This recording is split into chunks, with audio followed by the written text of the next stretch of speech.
The rain had just stopped when Ethan Carter parked his modest sedan outside the glass tower, where one of the country's wealthiest investment families was waiting.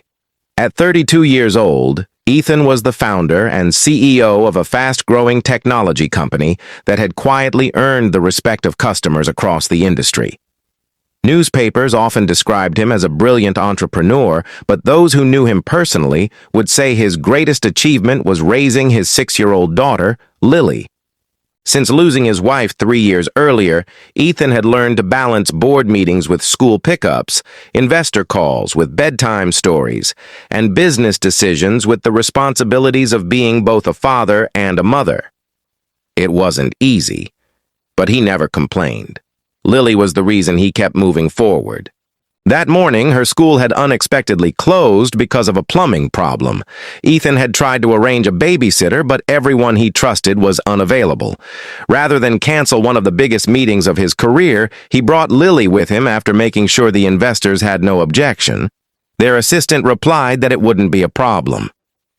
As they entered the elegant lobby, Lily looked around with wide eyes, amazed by the marble floors and sparkling chandeliers. She tightened her grip on her father's hand. "Don't worry," Ethan said with a warm smile. "Just stay close to me." "I will, Dad," she answered softly. An assistant led them into a spacious conference room where members of the Hawthorne family were already seated around a long, polished table. Expensive watches, tailored suits, and confident smiles filled the room. For a brief moment, the conversation stopped as everyone looked at Ethan and then at the little girl beside him. One man glanced at Ethan's simple jacket and quietly smirked. Another exchanged amused looks with a relative. A woman leaned back in her chair and whispered something that made the others chuckle. Ethan noticed the reactions but remained composed. He gently pulled out a chair for Lily near the corner of the room, handed her a coloring book from her backpack, and took his seat. He had come to discuss a business partnership worth hundreds of millions of dollars. What he didn't know was that before the meeting even began, the room had already judged him by appearances instead of character. The meeting began with introductions and a presentation of Ethan's company's recent growth. He spoke with quiet confidence, explaining how his team had developed affordable software that helped small businesses manage their finances more efficiently. His numbers were solid, and every answer he gave was clear and supported by facts. For a while, the room remained professional. Then one of the Hawthorne brothers glanced toward Lily, who was quietly coloring in the corner. "I didn't expect the CEO to bring his daughter to a $900 million meeting," he said with a faint smile. A few people around the table laughed politely. Another executive added, "Running a company is demanding enough. I can't imagine doing it alone with a child." The comment sounded harmless, but the tone behind it carried doubt rather than curiosity. Ethan stayed calm. "Sometimes life doesn't give us perfect circumstances," he replied. "You simply learn to do your best with what you have." Instead of moving on, an older family member leaned back in his chair. "So you're a single father?" he asked. "Yes." He shook his head. "Business requires complete focus. Family responsibilities usually slow people down." The room grew quiet. Lily looked up from her coloring book, sensing that something had changed. Ethan noticed her expression and gave her a reassuring smile before turning back to the table. "My daughter has never held me back," he said evenly. "If anything, she's the reason I work harder and make better decisions." Some of the investors exchanged thoughtful glances, but a few members of the Hawthorne family remained unconvinced. One of them shrugged and muttered that successful companies needed leaders without distractions. Ethan didn't argue. He had spent years proving himself through actions instead of words. He simply continued presenting his plans for the future, refusing to let personal remarks distract him. Although the discussion returned to business, the atmosphere had changed. Ethan realized that some people in the room were measuring success by status and assumptions rather than by integrity, resilience, and results. By the end of the afternoon, every major point of the partnership had been discussed. The legal teams had reviewed the documents, the financial projections had been approved, and both sides knew the agreement could change the future of Ethan's company. It was the kind of opportunity many entrepreneurs spent their entire lives chasing. A thick contract was placed in front of him. "If you sign today," one of the Hawthorne executives said, "the funds will be released immediately. We can announce the partnership before the market opens tomorrow." Ethan lowered his eyes to the papers but didn't reach for the pen. Before he could respond, another family member smiled and said, "There's just one thing. Next time, leave the little girl at home. Investors expect a CEO to look professional, not like a father on babysitting duty." A few people around the table laughed again.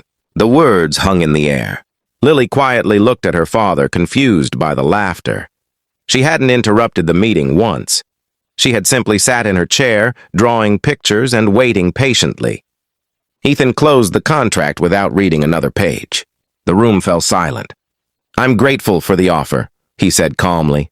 "Your investment could help my company grow faster than I ever imagined."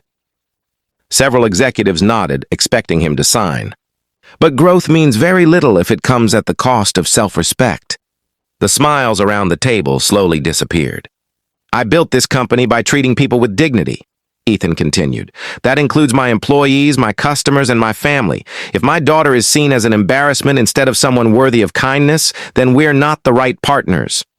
One executive frowned. "Are you really walking away from a $900 million deal?" Ethan stood, picked up Lily's backpack, and held out his hand to her. "I'm walking towards something more valuable," he replied. "A business built on respect lasts longer than one built only on money." Without another word, he and Lily left the conference room together, leaving behind the unsigned contract and a room full of stunned faces. For a few days after the meeting, people in the business world questioned Ethan's decision. Some called it a costly mistake, while others wondered why any CEO would reject an investment of that size. Ethan ignored the headlines and returned to his normal routine. Every morning he drove Lily to school, spent the day working with his team, and came home in time to help with homework and read her a bedtime story. His employees noticed something important.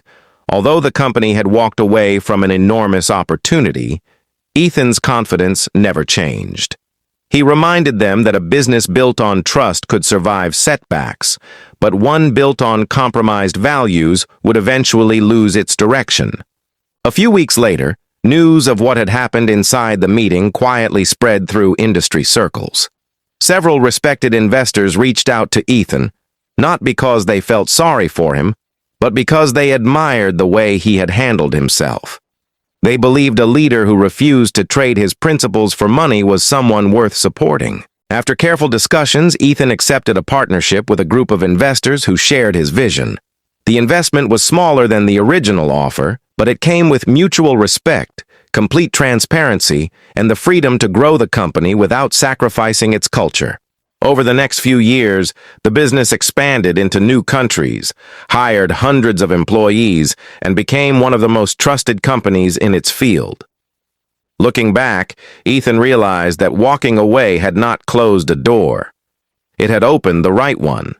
One evening, while watching the sunset from their backyard, Lily asked, "Dad, do you ever wish you had taken that first deal?" Ethan smiled and gently shook his head. "No, sweetheart. Money can build buildings, but character builds a life. If you stay true to your values, the right opportunities will always find you."